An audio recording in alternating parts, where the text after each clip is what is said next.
BHP opened the Newcastle Steelworks in 1915 to make steel with iron ore mined in South Australia and coal taken from the rich seams of the Hunter Valley.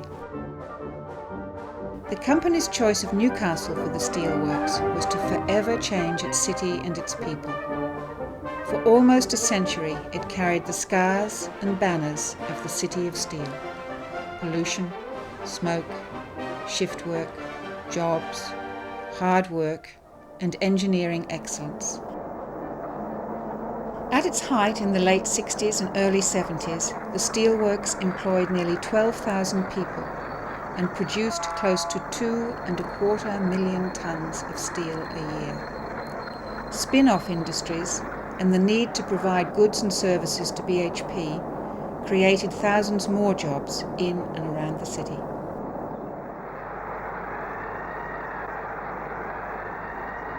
No family was untouched by the steelworks. If one of your relations didn't work there, one of your friends did. It was hard, it was dirty, but you could always get a job. Just go down to the BHP, they said. They'll give you a job. And they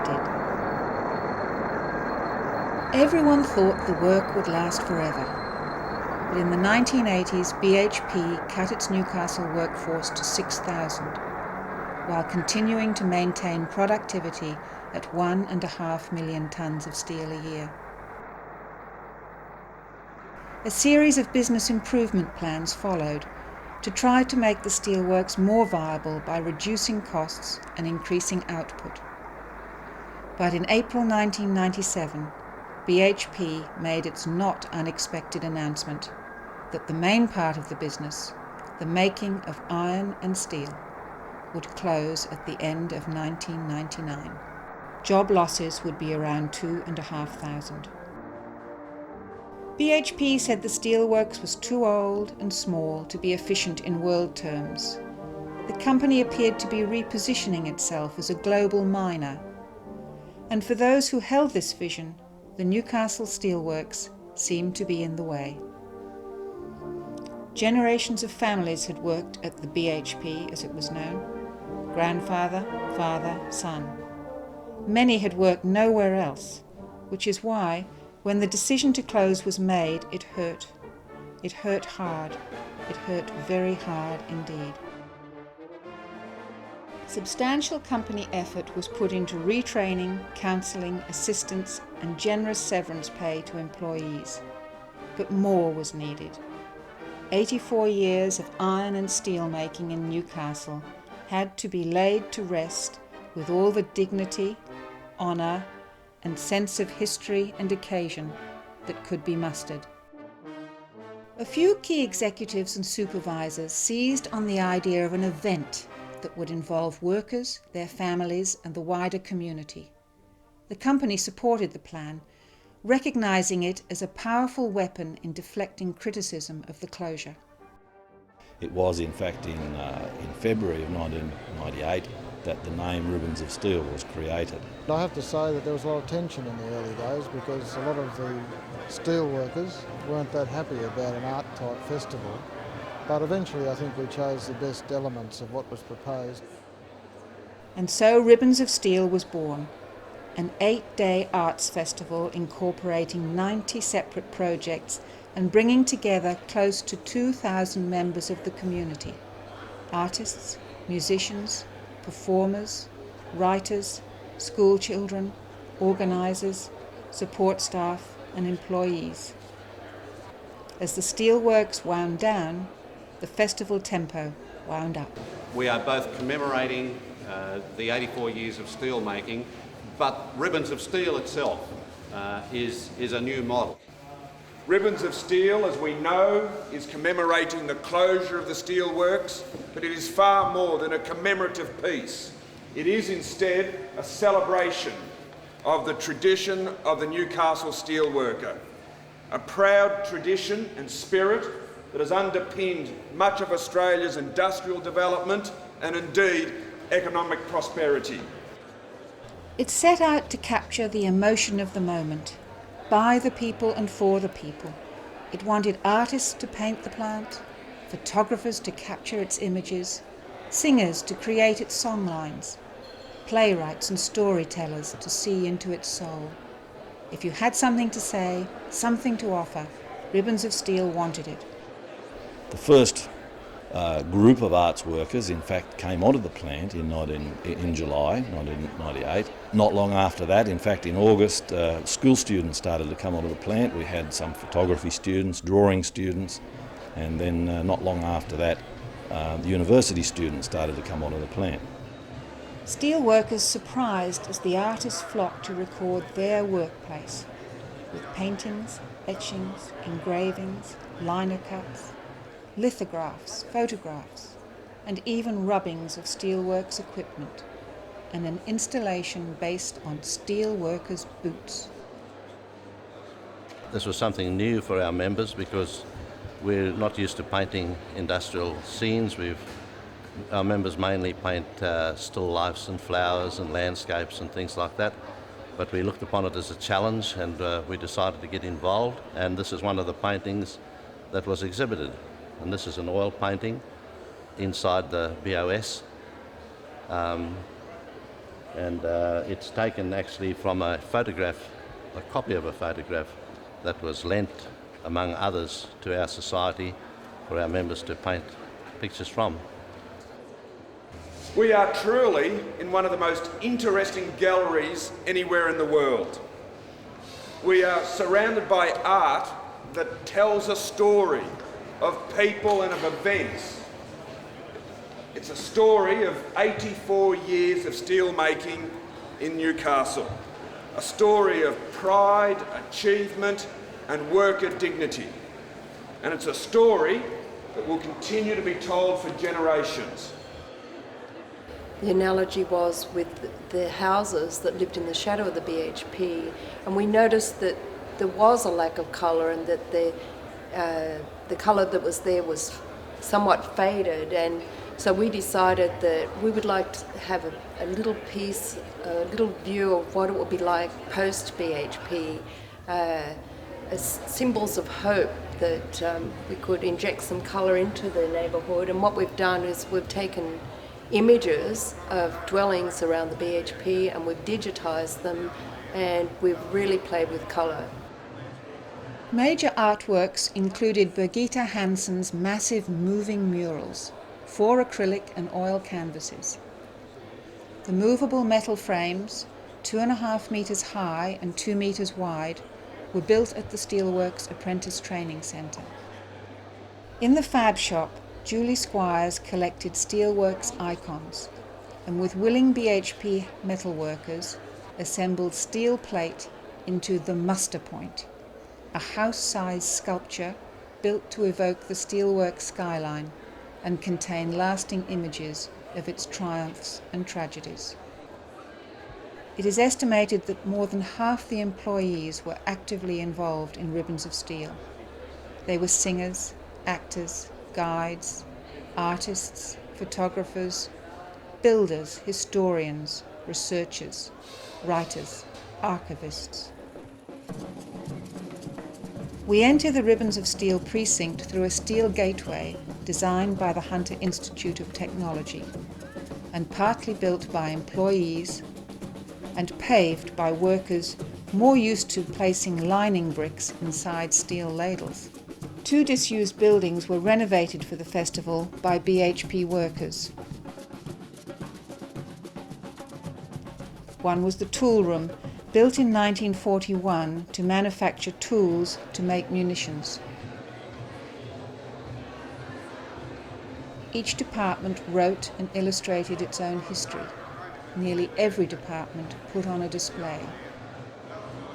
It's impossible to overstate the importance and impact the Newcastle Steelworks has had on Newcastle and indeed the entire nation.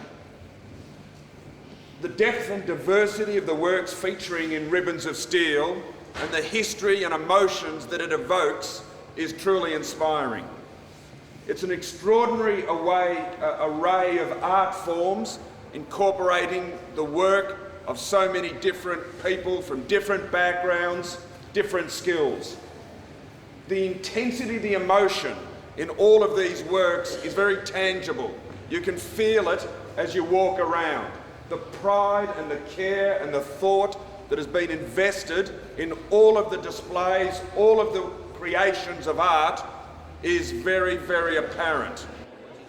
Exhibitions varied from the didactic to the remembrance of things past, how steel is made, how things work, records, old tools, techniques worked out over the years.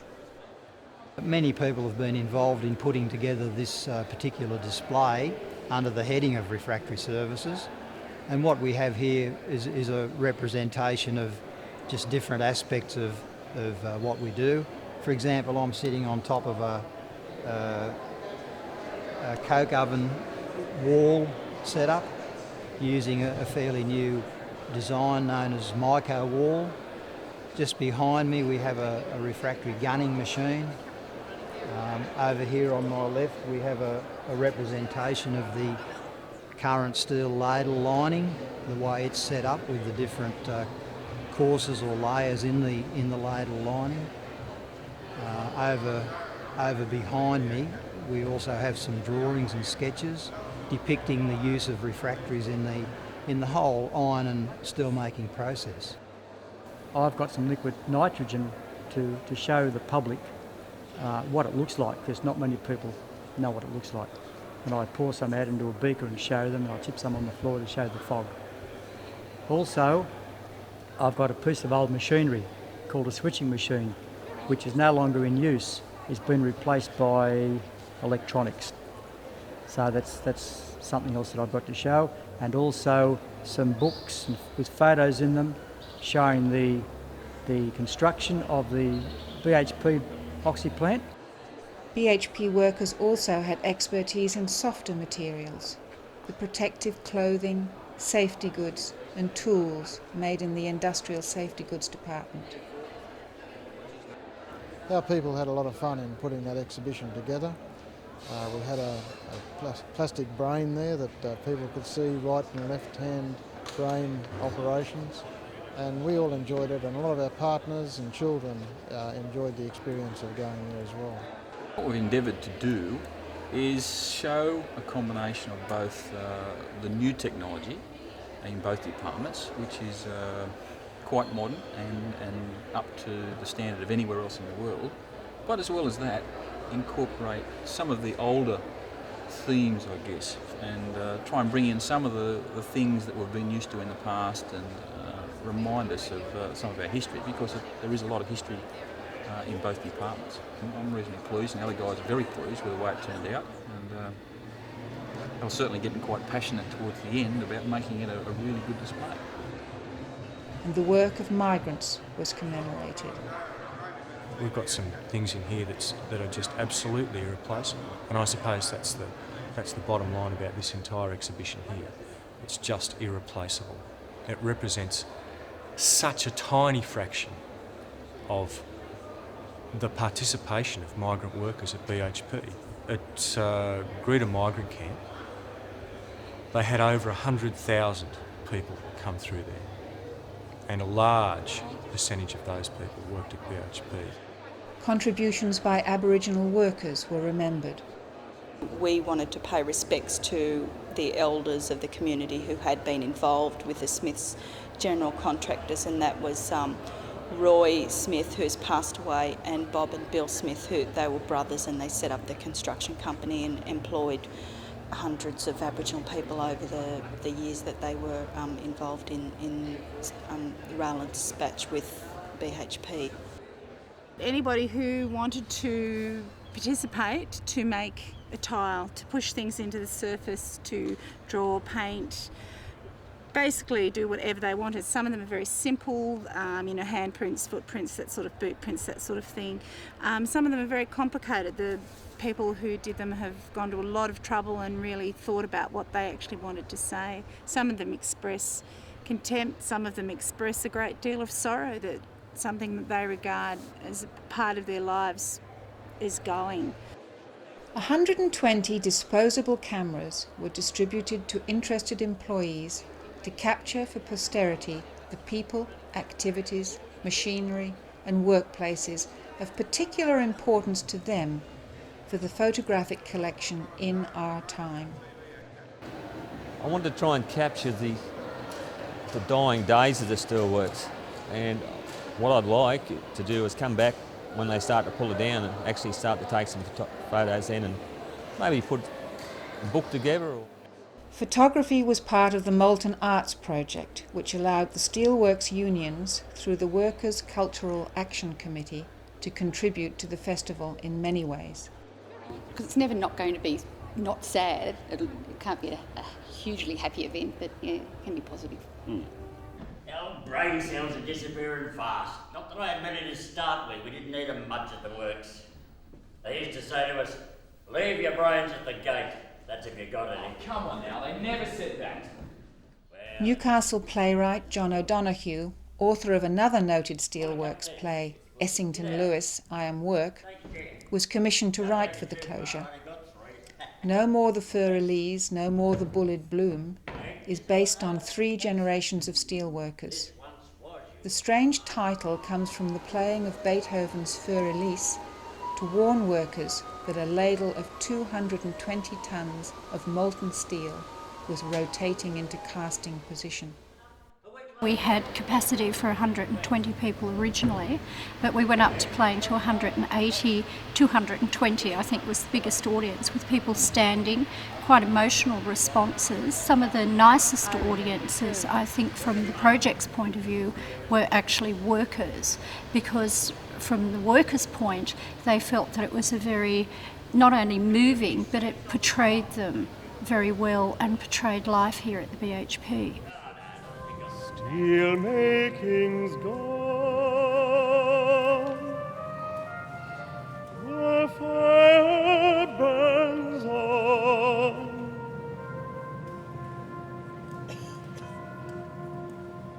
Men and women of steel made BHP.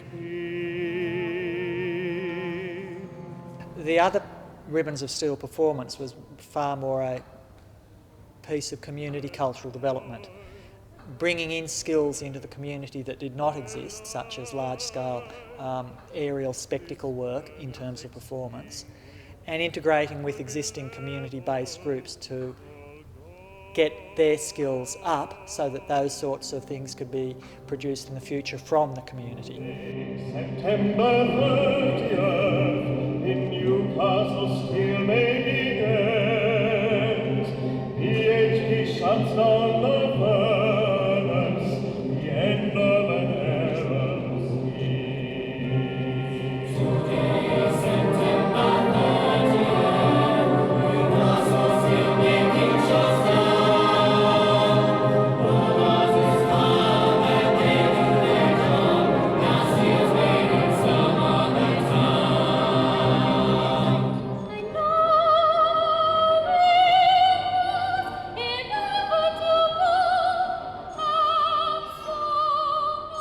The large-scale, visually spectacular performance featured the cantata from a choir of 80, brass band, stilt walking, acrobatics, aerial performances, and plays presented on stages and in parades.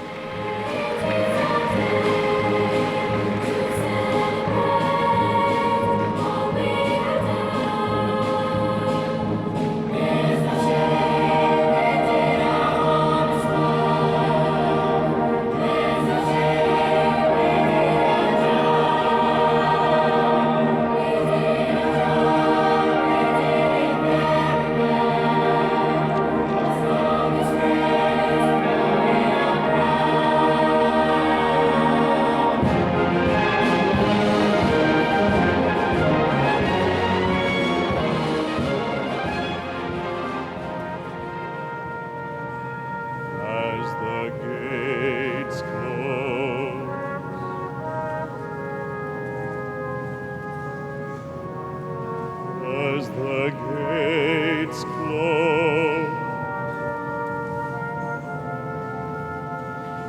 those left remain the people. Newcastle.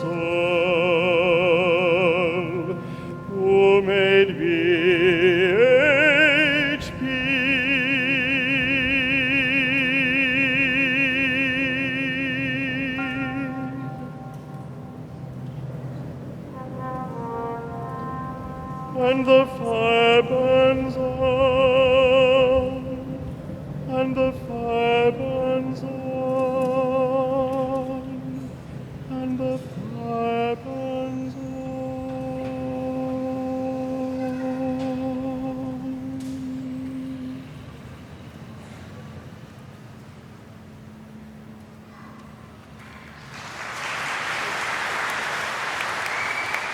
There are a number of elements of that performance. I think the cantata is a remarkable work of art that was composed by Philip Rutherford with a libretto that I wrote.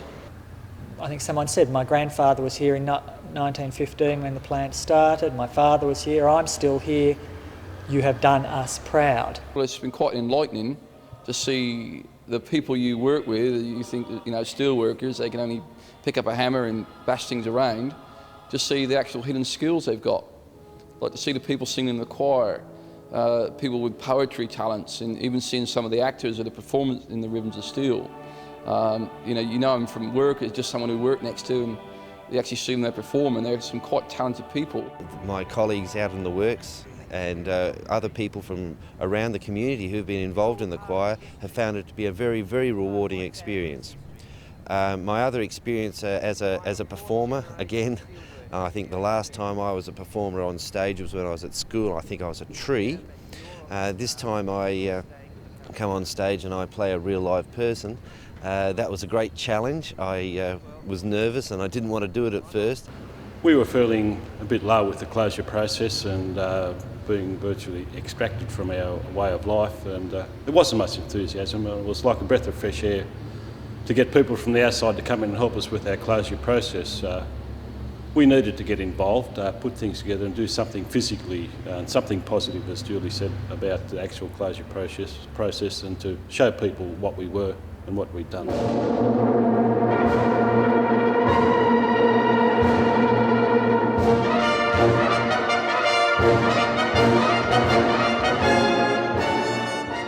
Heavy industry and brass bands go hand in hand, and the Newcastle Steelworks was no exception. Its early band toured overseas, and in 1925 was the first non-British band to win the Championship of Great Britain. It was the only band in history to combine winning the British and Empire Championships. Its successor is Waratah Brass. Waratah Brass over the last 5 years has developed into an ensemble that is the top brass band in Australia, and this is not known very widely in this city. By the involvement we've had with Ribbons of Steel, this has enabled a lot of people in management and the general public to hear exactly what the band can do.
Raising their voices in song were members of the specially formed Men and Women of Steel Choir.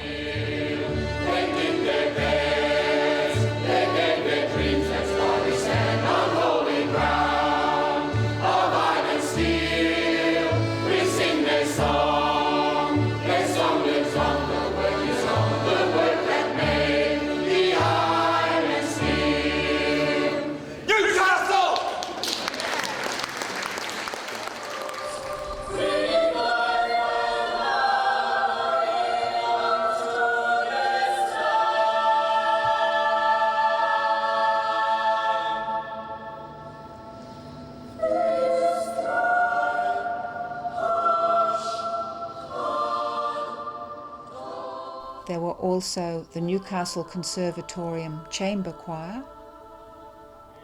the Union's Newcastle People's Chorus,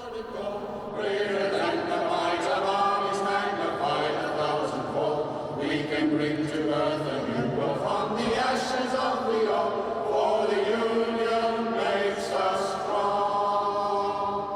Solidarity forever, solidarity forever, solidarity forever, for the union makes us strong, for the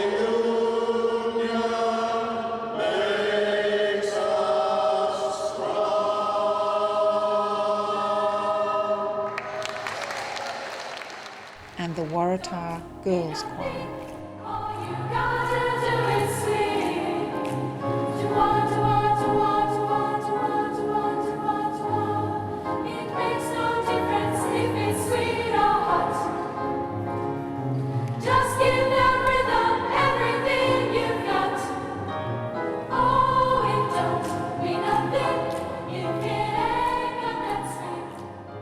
For them to see this exhibition, for them to be part of such a historic event, it will stay with them, I guess, for the rest of their lives. I certainly hope so. And we've been very, very proud to be part of it. Members of the public were provided with BHP luggage tags to write messages to employees. They were tied to the fence at the Ribbons of Steel site. I am proud of you, Daddy. Love, Lizzie.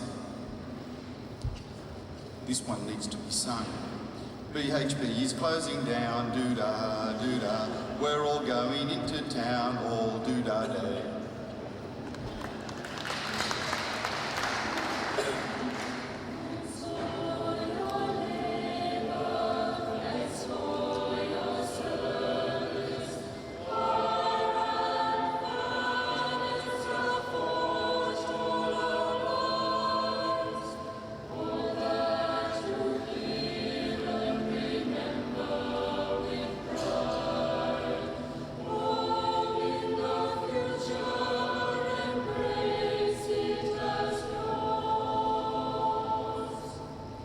I won't miss the pollution of BHP.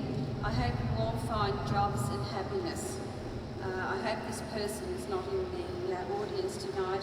BHP can keep my ex-husband. Hunter writers published an anthology about the region's history. Pat Cranny collected hundreds of interviews for the book Tailing Out. The interviews were also used for short plays. BHP commissioned an official history, A Future More Prosperous by Christopher J. I'm David Baker, and I'm from America. And my job is to get rid of this swamp. And this is one hell of a swamp to build a steel mill on. Pittsburgh was easy. BHP forged special bonds with schools in Newcastle, particularly those close to the steelworks site.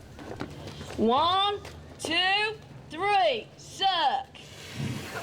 Spit. Suck. Spit. Suck.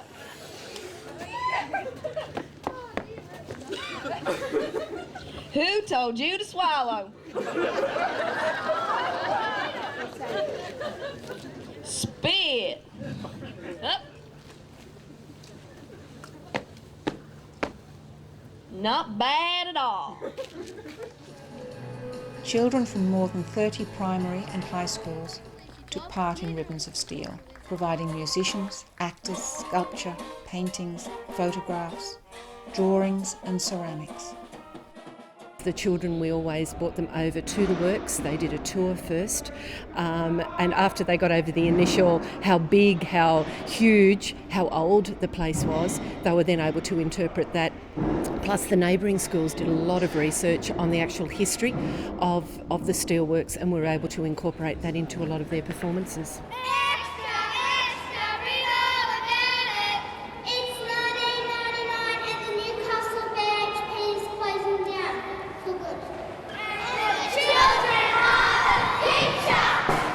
BHP spare parts yard provided this bit of old machinery as an easel for 140 drawings and paintings. Primary schools made banners. Secondary school students toured the works and came up with 10 larger-than-life sculptures of work on the plant. The Newcastle Herald's cartoonist Peter Lewis, a regular lampooner of BHP activities in Newcastle, led workshops teaching youngsters about cartoon drawing. The children's views of the steelworks were incorporated in plays and mimes. Children were actually interpreting the closure of the works.